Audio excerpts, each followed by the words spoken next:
Salut les curieux. Aujourd'hui, nous allons parler d'un génie des sciences, d'un inventeur et mathématicien de l'Antiquité que peu de gens connaissent, mais qui aurait pourtant pu marquer l'histoire à jamais de par son ingéniosité.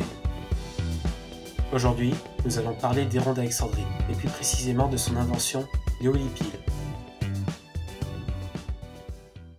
On ne sait pas grand-chose sur lui, si ce n'est qu'il est né en Égypte et aurait vécu vers le 1er siècle à Alexandrie sous l'Empire romain.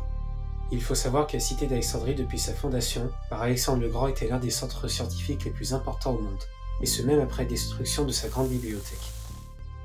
Ce dernier est connu notamment pour ses méthodes d'approximation de la racine carrée et pour sa formule du calcul de l'aire d'un triangle quelconque.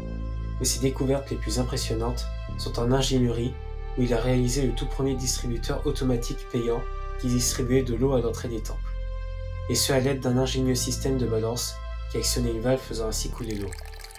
Héron d'Alexandrie a aussi conçu l'un des premiers automates et a contribué à la création de l'ancêtre du thermomètre, le thermoscope, qui permettait de voir une variation de température sans pour autant la mesurer précisément.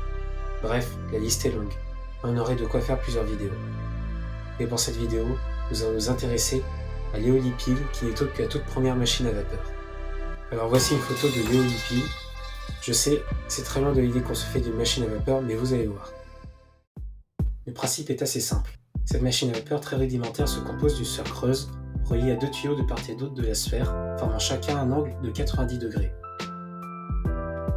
On surélève le système sur des pieds pour y placer une source de chaleur.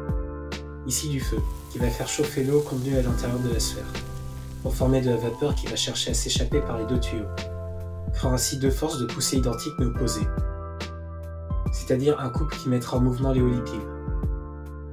Le nom éolipile signifie boule d'Éole, Éole étant le dieu du vent dans la mythologie grecque. Cette machine peut atteindre une vitesse de 25 tours par seconde, soit 1500 tours par minute. Par ailleurs, cette machine est issue des pneumatiques, Pneumatica, qui est un ouvrage d'Héron d'Alexandrie, regroupant plusieurs machines utilisant des principes similaires, dont le célèbre système permettant d'ouvrir les portes d'un temple à l'aide d'une torche. L'éolipile n'a pas eu d'application concrète lors de sa conception. Il faudra attendre plusieurs siècles pour que cette dernière soit utilisée comme tourne-broche en Angleterre. D'ailleurs, on pense aussi que l'éolipile aurait pu servir dans des mines en Europe de l'Est.